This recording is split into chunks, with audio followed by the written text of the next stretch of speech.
말씀 한번 같이 말씀 제목 같이 한번 읽읍시다. 시작. 믿기만 하라. 네. 여러분 믿음이라고 하는 것 중에 굉장히 중요한 부분이 있어요. 예수 믿는 사람들에게 있어 그 믿음이라고 하는 그 부분이 한 가지 오해되어지는 게 뭔가 하면 우리의 미래가 오늘 우리가 어떤 결정을 내리고 오늘 우리가 어떤 믿음의 행위를 하는가에 따라서 우리의 미래가 달라지지 않는다고 생각을 해요. 왜냐하면 이미 우리의 미래는 결정되어져 있고 우리의 미래는 내가 지금 하는 그 행위와는 전혀 상관없이 우리의 미래가 운명지어져 있다라고 생각하시는 분들이 굉장히 많습니다. 그걸 운명론이라고 그래요.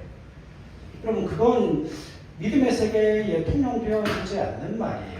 왜냐하면 다음 시간에 우리가 함께 살펴보겠지만 오늘은 오늘하고 다음 주 메시지가 함께 짝을 이루는데 여러분 오늘 우리가 어떤 말을 하고 오늘 우리가 어떤 기도를 하고 오늘 우리가 어떤 믿음의 행위를 하는가에 따라서 우리 앞에 펼쳐져 있는 미래가 전혀 달라집니다. 이해하시겠어요? 하나님의 약속을 받은 우리가 그 받은 약속을 가지고 믿음을 따라 살아갔을 때에 우리의 삶에 다가오는 미래와 우리가 그 약속을 가졌음에도 불구하고 믿음의 행위를 따라 살지 못함을 통하여서 우리에게 다가오는 미래가 전혀 틀리다는 거예요. 이거는 운명적으로 결정되어져 있는 게 아닙니다. 유동적이에요. 왠 줄 아십니까?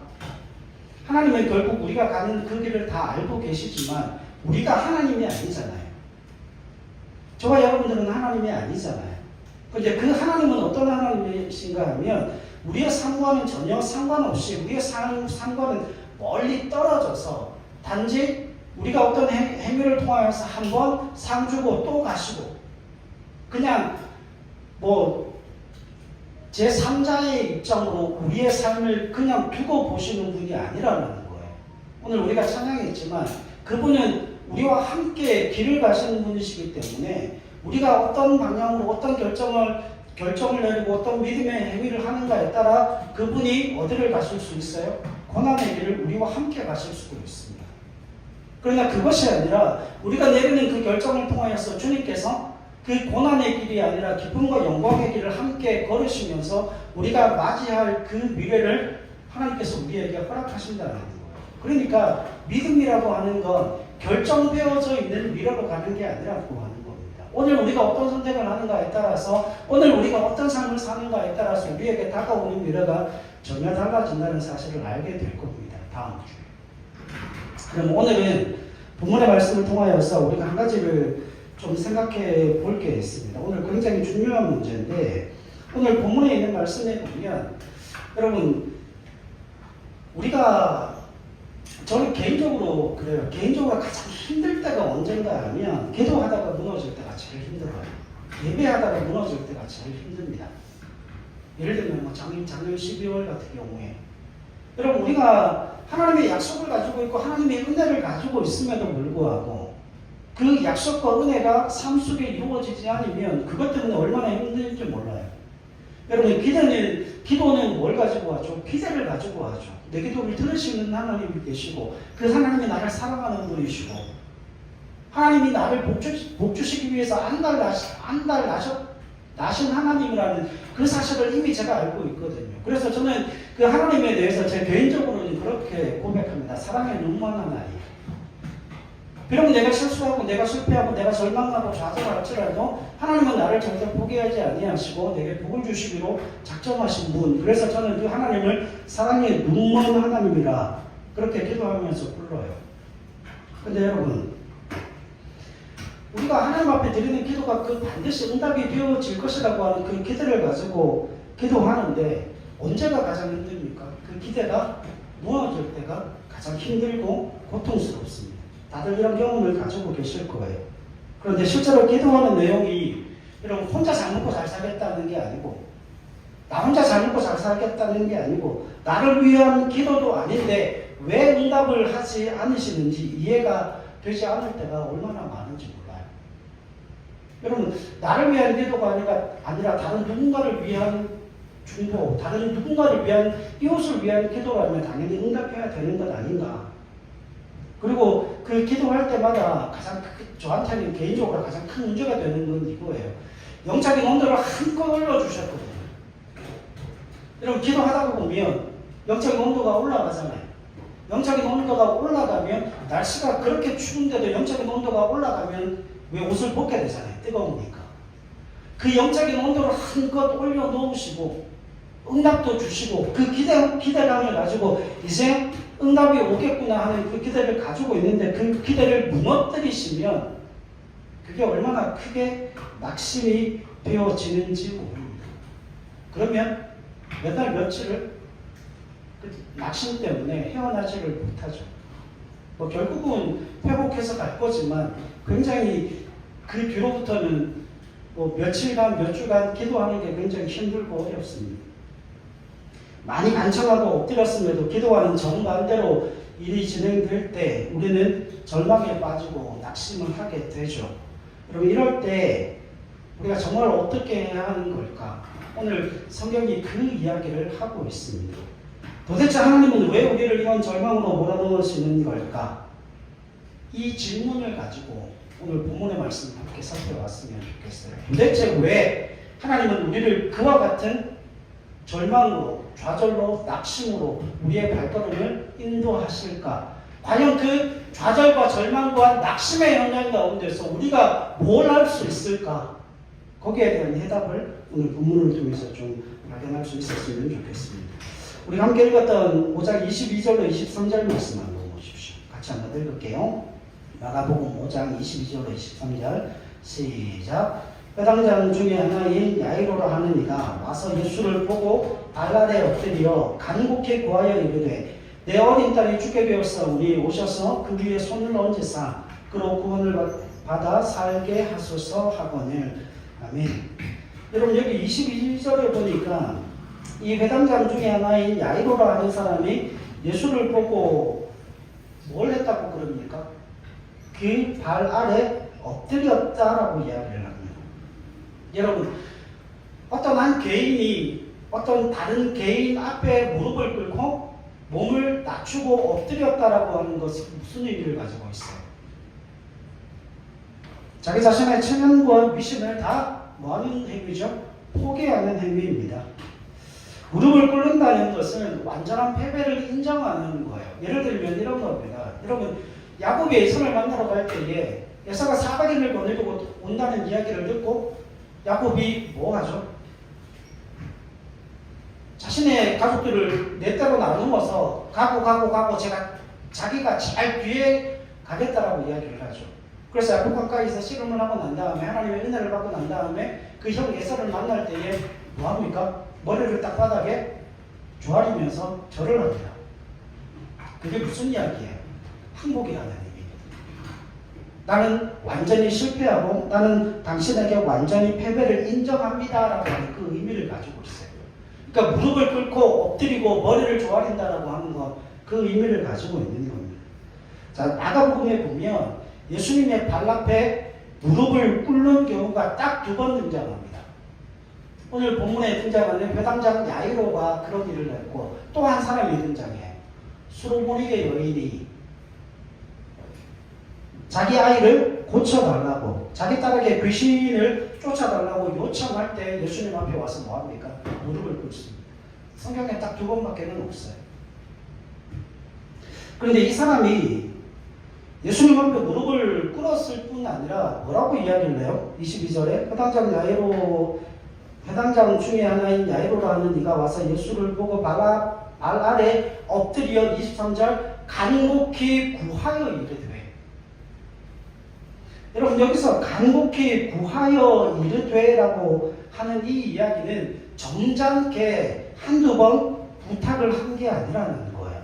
점잖게 한두 번 부탁을 한 게 아니라 예수님을 붙들고 수도 없이 계속해서 간청하고 간구하고 매달리는 모습이에요.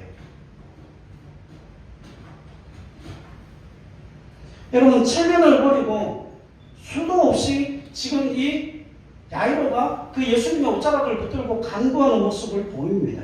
근데 그는 성경에 뭐라고 그래요? 회당장입니다. 이 회당장이 어떤 사람인가 하면 예수님 당시의 회당장은 그 회당에, 그러니까 교회로 치면 교회의 일을 관장하는 장로들의 모임이 있는데 그들 중에 대표자가 누구예요? 회당장이에요. 그러니까 장로들 중에서도 어떤 장로? 수석 장로라는 이야기. 그 수석 장로가 지금 뭐 하고 있는 겁니까? 그 회당 예배를 관장하는 지도자, 다시 말하면 이 예배를 직접 주관하지는 않지만 기도를 누가 하고 물을 누가 떠놓고 찬양대를 누구를 세울 것이며 헌금하면 누가 들고 들어가는 그 모든 예배를 뭐 하는 거예요? 관장하는 사람이에요. 그 중에 대표자라고 하는 이야기입니다. 그걸 감독하는 사람이에요. 그러니까 많은 사람들로부터 굉장히 존경받는 인물일 뿐만 아니라 그 회당 안에서 가장 큰 권력을 가지고 있는 사람이에요. 그런데 성경에 보면 한 가지 이해가 되어지지 않는 부분이 있어요. 여러분, 예수님은 당시에 많은 무리들에게 환영을 받았거든요.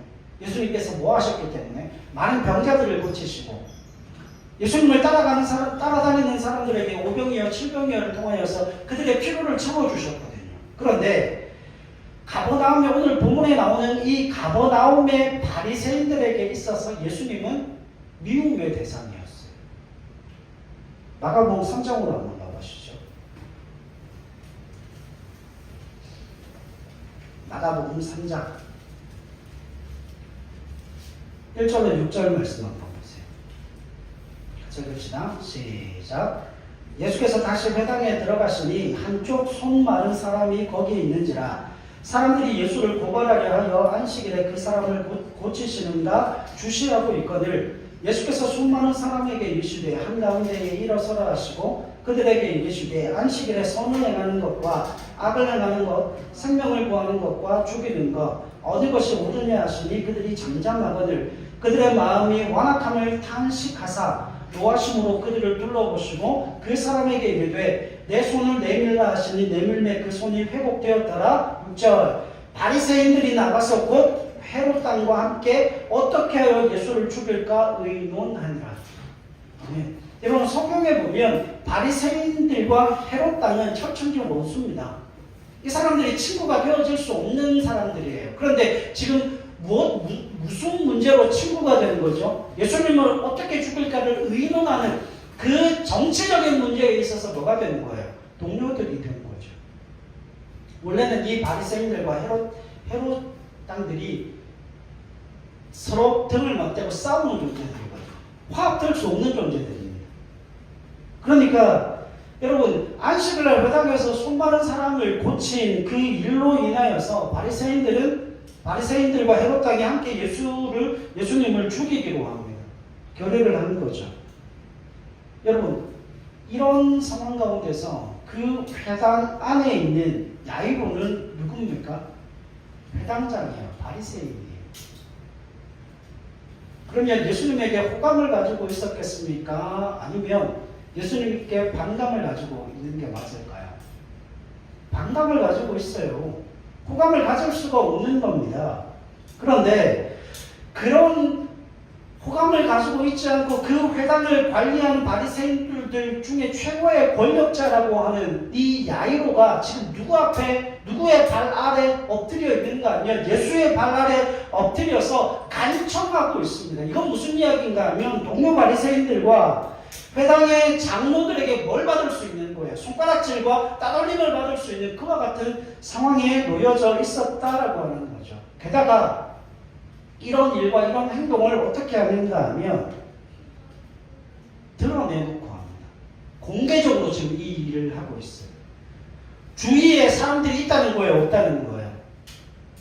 주위에 많은 사람들이 있다는 겁니다. 주위에 바리새인들, 헤롯 당원들, 그리고 수많은 무리들이 모여있는 그곳에서 야이로가 뭐하고 있는 거예요? 그 예수의 발 앞에 엎드려서 간청하고 그 옷자락을 잡고 내 딸을 고쳐달라고 지금 간곡히 요청을 하고 있는 겁니다.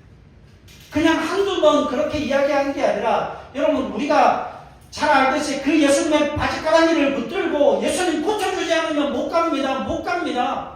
고쳐주셔야 합니다. 고쳐달라고 고쳐달라고 고쳐달라고 하소연하면서 그렇게 울며 그 다리에 매달리고 있는 상황이에요. 뭐 할 수 있는 상황이죠? 주위에 있는 많은 모든 사람들에게 다 손가락질을 받고 따돌림을 받을 수 있는 그 상황이지만 개의치 않고 뭘 하고 있어요? 그 예수님의 옷자락을 붙들고 있다는 겁니다. 여러분, 야이로가 회당장으로 이런 파격적인 행동을 한 이유가 어디에 있을까요?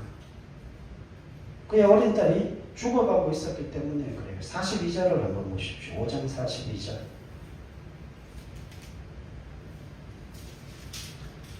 5장 42절 읽읍시다. 시작. 소녀가 곧 일어나서 걸으니 나이가 12살이라 사람들이 곧 크게 놀라거늘. 아멘. 여러분, 그 야이로의 어린 딸이 몇 살입니까? 12살이에요. 여러분, 유대법에 의하면 여자아이들이 12세와 13세 정도 되면 유대법에 따라서 그들은 성인이 되어집니다. 지금 우리 나이로 초등학교 6학년, 중학교 1학년, 초등학교 5학년, 6학년 정도 되면 유대법에 의하여서 성인이 되어진다고 하는 것이죠. 여러분, 야이로의 딸은 이제 막 성인이 된 거예요. 그런데 그렇게 애지중지 키운 외동딸이 성인이 될 나이에 병들어 죽게 되었다는 거죠. 야이로의 마음이 어떠했겠습니까? 자기 힘으로는 어찌할 수 없는 외동딸의 죽을 병 앞에서 야이로가 인간의 한계를 느낍니다. 여러분, 회당장이었어요. 권력을 가지고 있어요. 물질도 가지고 있어요. 그 외동딸을 고치기 위해서 외동딸이 지금 병들었을까요? 아니에요. 누워 있었겠죠. 오랜 시간 누워 있었겠죠. 그래서 할 수 있는 모든 방법을 다 취해봤겠죠. 여러분, 그 회당장이 처음부터 예수를 따라간 게 아닙니다. 그럴 수도 없어요. 사회 구조상 처음부터 의원에게 가지 않고 수많은 의원에게 그 아이를 고쳐달라고 호소하고 돈을 드리고 모든 일들을 다 해보고 난 이후에 누구에게 갔겠습니까? 예수님에게 갔을 거예요. 바리새인이잖아요. 여러분, 안식일에 한편 수많은 사람을 고친 그 율법을 외면하고 그 율법을 따르지 않는 그 예수님 앞에 가서 그렇게 간청할 정도면 이미 무슨 과정을 거쳤다는 겁니까? 자기가 할 수 있는 모든 방법들을 다 동원해 봤다는 거예요. 그럼에도 실패했거든요. 이제는 그 어떤 방법도 가질 수가 없고 인간의 한계의 그 벽에 부딪혔을 때 예수님께서 얼마 전 회당에서 뭘 하셨어요? 평생 한쪽 편 손이 많은 그 사람을 예수님께서 고쳐 주셨다라고 하는, 직접 봤을 수도 있고 아니면 소문을 들었을 수도 있겠죠. 근데 그 사건을 통하여서 이 야이로가 예수를 만나게 됩니다. 어디에서도 희망이 보이지 않자 야이로는 예수님의 발 앞에 엎드려 간청하기 시작합니다. 5장 23절 한번 보세요. 5장 23절 읽읍시다. 시작. 간곡히 구하여 이르되 내 어린 딸이 죽게 되었사오니 오셔서 그 위에 손을 얹으사 그로 구원을 받아 살게 하소서 하거늘. 아멘. 여러분, 아버지로서 할 수 있는 그 딸을 위한 마지막 간청이 바리새인들로부터 손가락질을 받고 바리새인들과 헤롯 왕이 죽이려고 하는 그 예수 앞에 와서 엎드리는 거였어요. 그게 쉬웠을까요? 그게 쉬웠을까요? 여러분들 그런 일을 겪고 보셨지 않습니까? 정말 죽음보다 더 싫은 일, 죽음보다 더 싫은 일을 해야 될 때가 있잖아요. 야이로가 그런 상황이에요. 어떻게 보면 예수님 앞에 나가서 간청한다는 그 이야기는 죽음보다 더 싫은 일이에요. 그런데 방법이 없는 거예요. 도대체 방법이 없는 거예요. 길이 없는 거예요. 할 수 있는 게 없는 거예요. 유일한 남은 희망이 주님밖에 없는 겁니다. 야이로가 그 주님 앞에 나가서 간청하죠.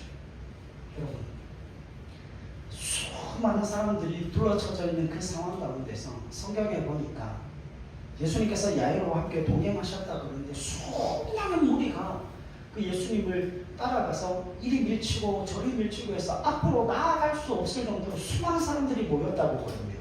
그럼 야이로가 어떤 상황에서 간청했다는 거예요? 수많은 사람들이 모여있는 그 자리에서 엎드려 무릎 꿇고 바지끄레기를 잡고 뭐 하는 거예요? 소리치고 울부짖으며 간청했다는 겁니다. 여러분, 그 위심 있는 사람이, 그 체면으로 똘똘 뭉쳐져 있는 그 사람이 주위에 얼마나 많은 사람들이 있었는데 그거 전혀 아랑곳하지 않고 그 체면 다 내려놓고 예수님 앞에 엎드려서 기도하고 간청하는 거예요. 여러분, 교회에서 이게 제일 안 되는 사람이 누군지 아십니까?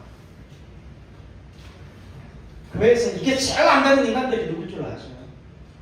목사가 제일 안 됩니다. 그리고 누가 안 돼요? 장로들이 안 됩니다. 장로들이.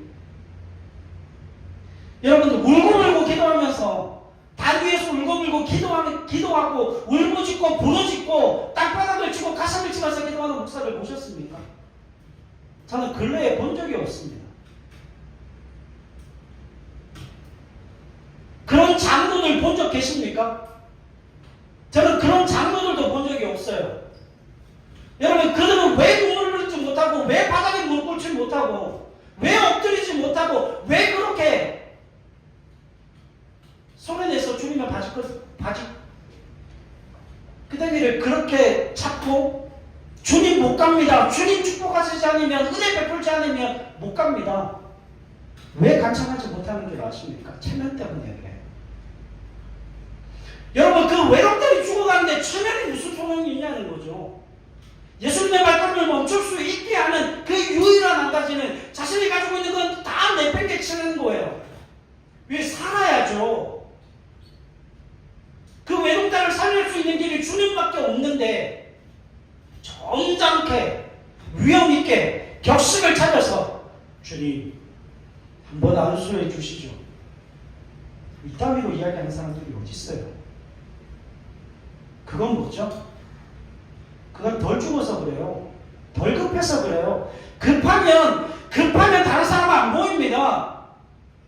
내 딸밖에는 안 보여요. 내 자식밖에는 안 보여요. 살려야 되니까. 야이로가 지금 뭘 하고 있는 겁니까? 그 회당장이 그 수많은 사람들 앞에서 자신의 위신과 체면을 다 버리고 주님 앞에 간청하면서 울부짖고 있는 거예요. 주님 살려주십시오. 한 번도 아니고 주님 웃게 하실 때까지. 야이로의 간청에 예수님의 반응이 나와요. 야이로의 그 간청에 예수님의 반응은 하나밖에 없습니다. 24절, 이에 그와 함께 가실세. 예수님이 동행하십니다.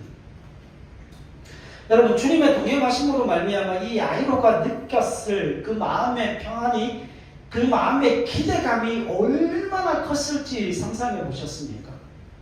얼마 전에 예수님께서 뭐 하셨어요? 회당에서 한편 수많은 자를 고치셨거든요. 제가 생각하기에는 그걸 현장에서 봤을 가능성이 농후합니다. 그러면 그 한편 수많은 사람이 안식일에 구원함을 받는 그 과정을 보고 그 당시에는 저 예수를 죽여야 되겠다. 안식일에 저가 하지 못할 일을 한다. 근데 정작 자기 딸이 외동딸이 아프고 나니까 길이 주님밖에 없는 거예요. 근데 주님이 그 간청을 들으시고 동행하십니다. 아, 이제 뭔가가 일어나겠구나. 됐다. 살아날 희망과 기대가 생겨지게 된 거죠. 기대가 한껏 부풀어 올랐습니다. 여기에 변수가 생깁니다. 여러분, 여기에 수많은 사람들이 이리 밀고 저리 밀고 가죠. 큰 무리가 따라가면 뭐 했어요? 예수님을 에워싸 이리 밀고 저리 밀고 난리를 칩니다.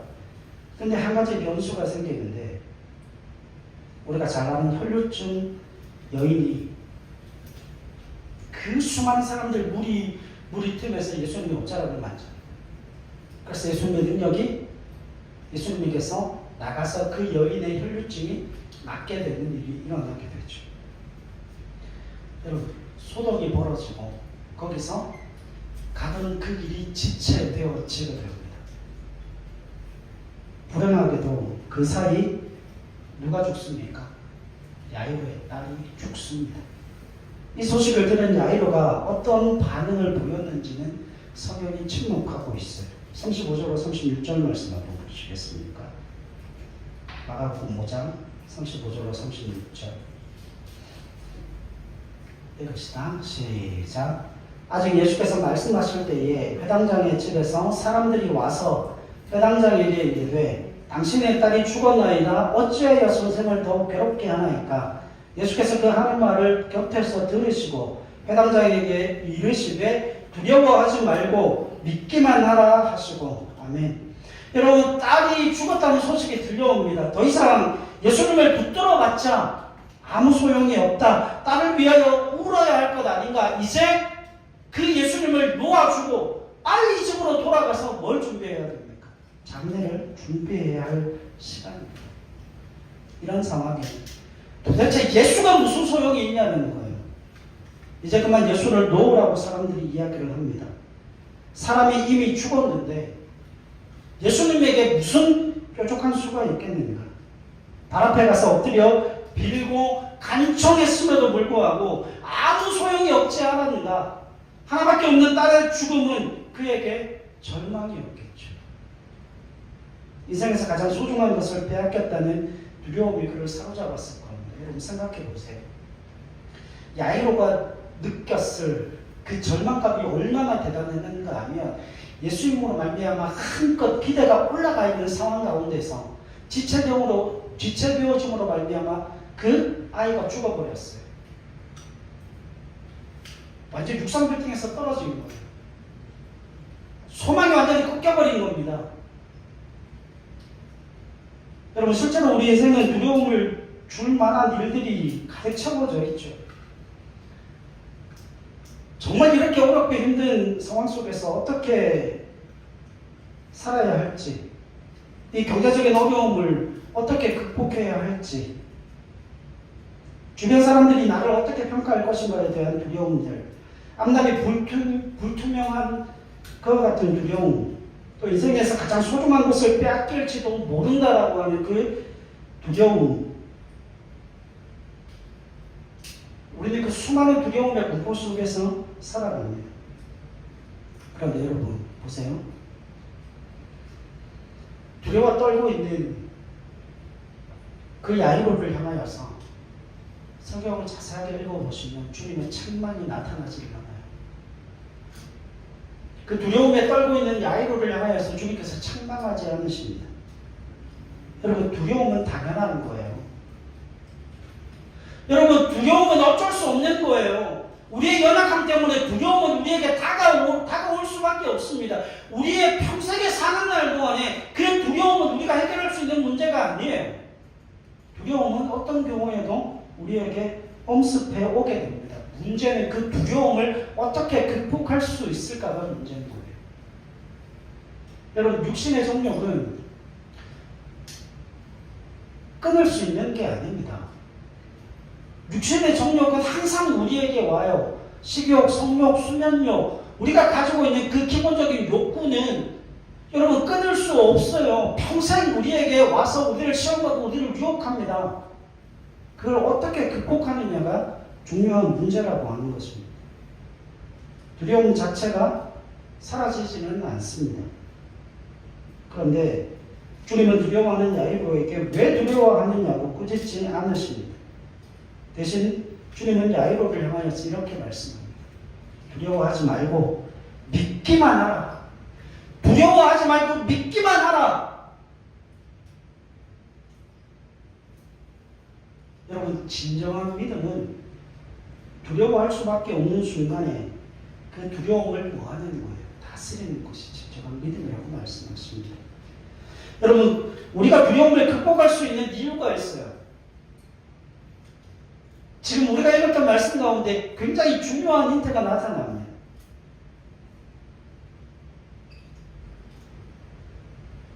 여러분 36절 보세요. 그 회당장 야이로의 집에서 사람들이 와서 선생을 더 이상 괴롭게 하지 마라. 딸이 죽었다. 그러니까 36절에 예수께서 그 하는 말을 곁에서 뭐 하셨어요? 들으시고 회당장에게 이르시되 두려워하지 말고 믿기만 하라고 말씀하십니다. 여러분 우리가 두려움을 극복할 수 있는 이유가 바로 여기에 있어요. 주님이 우리 곁에서 뭐하고 계시는 거예요? 듣고 계시기 때문이에요.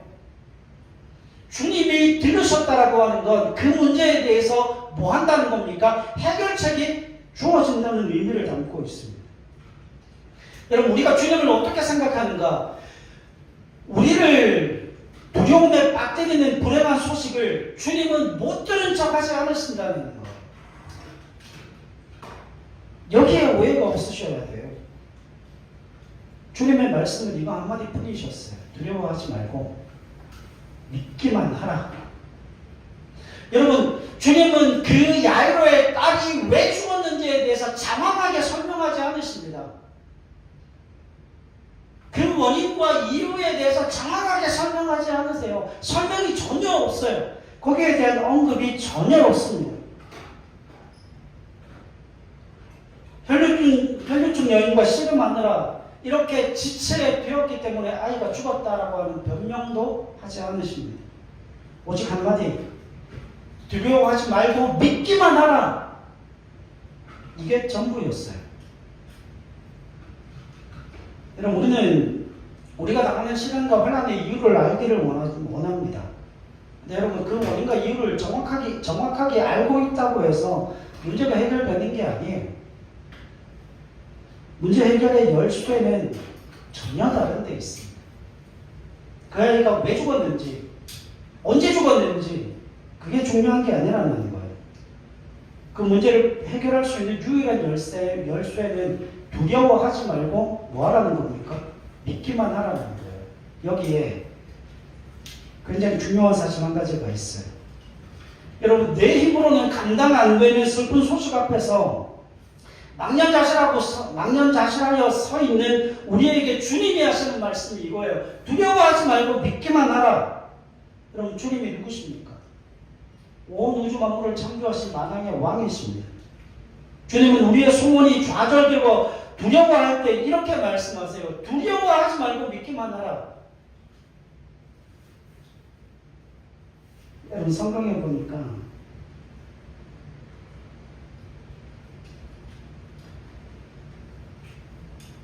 주님께서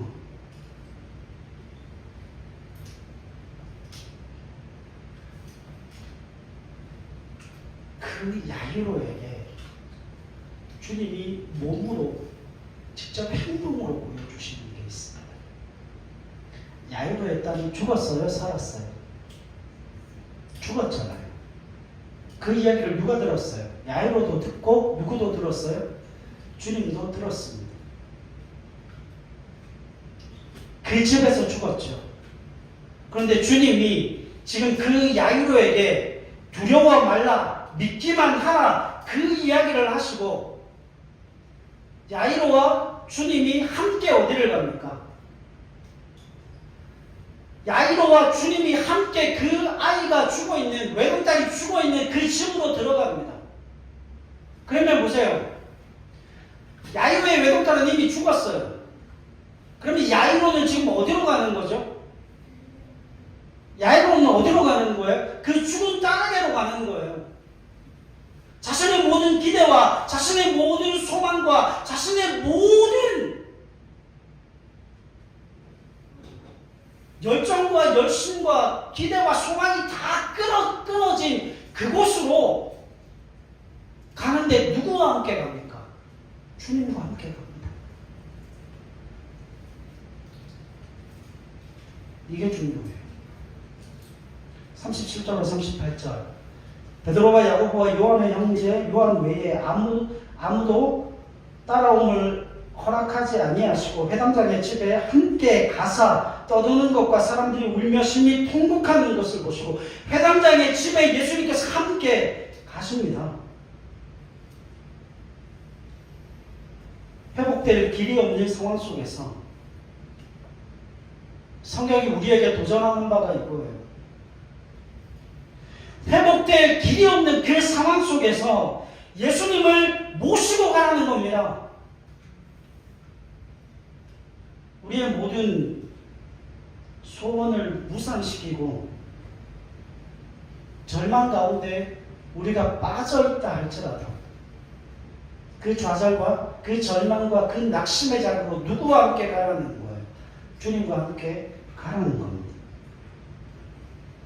여러분, 죽음이 마지막이 아님을 보여주시면서 절망에서 희망을 이야기하며 그리스도와 동행하는 삶을 살도록 하게 하시기 위해서 우리가 가장 소중히 여기는 것, 야이로에게 있어 가장 소중히 여겨지는 것 한 가지, 어린 외동딸, 그를 죽게 하시는 거예요.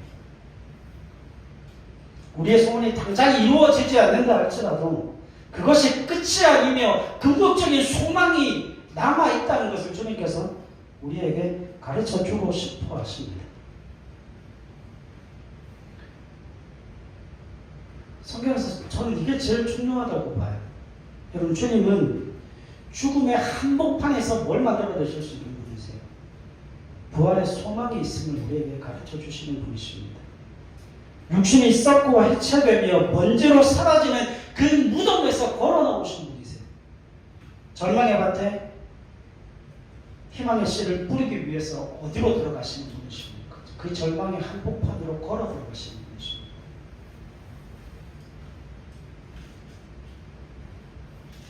여러분, 두려워하지 말고 믿기만 하라.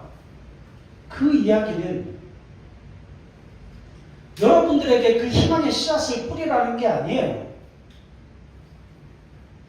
나는 그 희망의 씨앗을 뿌릴 힘과 능력과 지혜와 권세가 없어요. 그러나 그 자리에 누가 함께 가신다는 겁니까? 주님이 그 사망의 자리에, 그 절망의 자리에, 그 낙심과 좌절과 그 비탄과 한탄과 고통과 슬픔의 자리에 주님께서 동행하여 가시면서 주님이 그곳에다가 뭘 뿌려놓으시는 거예요? 희망의 씨앗을 뿌려놓으시는 거예요. 내가 뿌리는 게 아닙니다. 나는 뿌릴 수 없습니다. 나는 그럴 능력도 없고 그럴 힘도 없어요. 그러나 주님이 내가 가는 그곳에 함께 가시면 그곳에다 희망의 씨앗을 주님께서 뿌리겠다는 말씀하고 계십니다. 38절로 40절 보십시오. 회당장이 집에 함께 가서 떠드는 것과 사람들이 울며 심히 통곡함을 보시고 들어가서 그들에게 이르시되 너희가 어찌하여 떠들며 우느냐? 이 아이가 죽은 것이 아니라 잔다 하시니 그들이 비웃더라. 예수께서 그들을 다 내보내신 후에 아이의 부모와 또 자기와 함께한 자들을 데리시고 아이 있는 곳에 들어가사. 아멘. 여러분, 항상 그런 인간들이 있어요. 회당장의 집에 누가 있습니까? 떠드는 사람들. 예수님께서 그들을 다 내보내신 후에야 뭘 하십니까? 예수님께서 그 떠드는 자들, 그리고 거기서 곡하는 자들을 다 내보내시고 예수님께서 잔다라고 하실 때에 그 예수를 비웃는 자들도 다 내보내신 후에 뭐가 일어났어요? 기적이 일어납니다. 사랑하는 여러분, 기도는 언제까지 해야 될까요? 하나님의 역사는 언제 일어날까요? 여러분들의 심령 가운데 있는, 여러분들의 그 마음 가운데 있는 두려움이 물러날 때까지 기도하셔야 합니다. 하나님의 자비와 긍휼이 흘러갈 때까지 기도하셔야 합니다. 그럼 거기에 뭐가 나타납니까? 하나님의 역사, 기적의 인재가 드러나고 나타난다는 말씀하십니다. 여러분, 지금 회당장의 집에서 떠드는 사람들의 소리, 그런 사람들의 소리는 들으시면 안 됩니다. 왠지 아십니까? 그들은 절망의 밭에 뭐를 뿌려본 적이 없어요? 희망의 씨를 뿌려본 적이 없는 사람들입니다. 그들은 비웃습니다. 그들은 비웃습니다. 너희가 하는 그 기도가 이루어질 것 같으냐? 도대체 어떤 믿음을 가져야 그런 기도를 할 수 있냐? 이미 죽었다. 이미 안 된다. 이미 절망이다. 이미 좌절이다. 이미 끊어졌다. 택도 그들은 한 번도 그 절망의 땅에 희망의 씨앗을 뿌려본 적이 없는 자입니다. 왜요? 그들은 주님과 동행해 본 적이 없는 자들이에요. 저들은 예수님을 모르고 믿음을 모르고 은혜를 모르는 사람들입니다. 예수님을 모르고 믿음을 모르고 은혜를 모르는 사람들과 여러분 가까이 하시면 안 돼요. 그들은 우리를 흔들리게 할 뿐, 우리를 무너지게 할 뿐이에요. 근데 여러분 보세요. 그 회당장의 집에서 우리는 뭘 봅니까? 하나님의 영광을 봐요. 그 사망의 자리에서 우리는 하나님의 영광을 봅니다. 왜요? 예수님과 함께 있기 때문이에요. 예수님과 동행하여 그 주님이 우리의 그 사망의 자리에 찾아 들어와 생명을 만들어내시는 분이시기 때문에 그렇습니다. 우리 삶의 위기의 순간에 우리는 믿음으로 두려움을 이기며 하나님의 영광의 능력을 확인하게 될 겁니다. 주님은 떠들며 우는 자들을 모두 내어 보낸 후에야 야이로의 딸을 고치셨습니다. 40절로 42절 그들이 비웃더라. 예수께서 그들을 다 내보내신 후에 아이의 부모와 또 자기와 함께한 자들을 데리시고 아이 있는 곳에 들어가사 그 아이의 손을 잡고 이르시되 달리다 굼 하시니 번역하면 곧 내가 내게 말하노니 소녀야 일어나라 하시니라. 소녀가 곧 일어나서 걸으니 나이가 12살이라 사람들이 곧 크게 놀라거늘. 43절 예수께서 이 일을 아무도 알지 못하게 하라고 그들을 많이 경계하시고 이 소녀에게 먹을 것을 주라 하시니라. 여러분 먹을 것을 먹는다는 이야기는 무슨 이야기예요? 살았다는 이야기입니다. 자 그러면 적으세요. 믿음은 우리의 좌절과 우리의 절망과 우리의 낙심의 현장으로 누구를 모시고 가는 거예요? 예수 그리스도를 모시고 가는 겁니다. 여러분 목사라고 틀린 게 아니에요. 여러분이라고 안 되는 게 아닙니다. 목사는 되고 여러분은 안 되고 그런 거 없어요. 오늘 본문의 말씀 가운데서 가장 중요한 게 그겁니다. 하나님의 은혜의 역사는 어떻게 일어나며 하나님의 기적의 능력은 어떻게 일어나는가? 성경은 분명합니다. 모든 사람들이 비웃는 그곳에 주님을 모시고 가는 거예요. 근데 주님을 모시고 가되 어떻게 주님을 모시고 갈 것인가? 우리가 가지고 있는 그 모든 것들, 거추장스러운 그 모든 것들을 다 벗어버리고 그 주님 바라보며 그 주님 앞에 엎드려야 하는 거예요. 그 주님이 우리를 지나가시지 못하도록 그 주님의 옷자락을 붙들어야 하는 거예요. 그리고 그 좌절과 낙심과 절망의 현장 가운데서 우리를 두렵게 하고 우리를 무너뜨리려고 하는 그 두려움이 우리 마음 가운데서 물러갈 때까지 뭐 해야 되는 거예요? 기도해야 되는 거예요. 많은 사람들이 거기에 대한 고민을 가지고 있어요. 도대체 얼마나 기도해야 되는가? 도대체 얼마나 기도해야 하나님의 능력이 나타나고 얼마나 기도해야 하나님이 응답하시는가? 성경은 분명하게 말씀합니다. 네 마음에 그 두려움이 사라질 때까지 기도하라는 거예요. 하나님의 자비와 긍휼이 흘러갈 때까지 기도하라는 거예요. 여러분 이건 한 시간이 될 수도 있고 한 달이 되어질 수 있고 1년이 되어질 수도 있습니다. 개인마다 다 틀려요. 그러나 분명한 것 한 가지요. 주님은 그곳에 생명을 만들어내시는 분이십니다.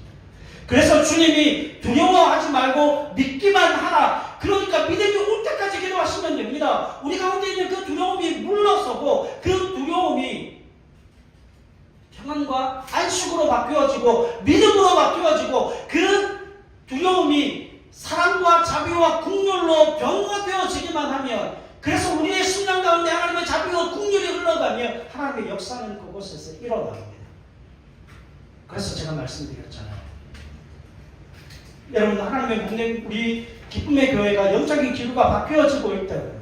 작년에는 그렇게 부르짖고 하나님 앞에 호소하고 간청하고 부르짖었다면 올해부터는 벌써 이곳에서 하나님의 자비와 긍휼이 흘러가고 있어요.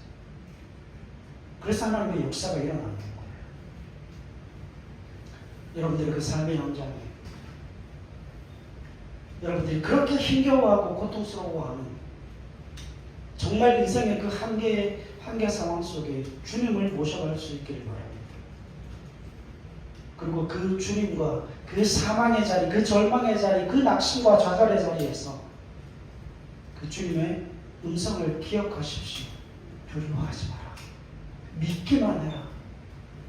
그래서 우리는 그 자리에 머물러 서서 하나님 이 두려움이 사라지기까지, 이 두려움이 하나님의 자비와 긍휼로 바뀌어 내 마음 가운데 흘러갈 때까지 하나님 붙들고 기도하며 하나님의 은혜를 구하겠습니다. 여러분, 그렇게 주님을 붙들 수 있는 저와 여러분들이 되실 수 있기를 바랍니다. 두려워하지 마시고 여러분들 그 삶의 현장 속에서 주님을 온전히 붙들고 믿기만 하라. 그 주의 음성에 반응하여 하나님의 은혜를 경험하는 저와 여러분들의 삶이 되실 수 있기를 주님의 이름으로 간절히 부탁드립니다. 기도하겠습니다.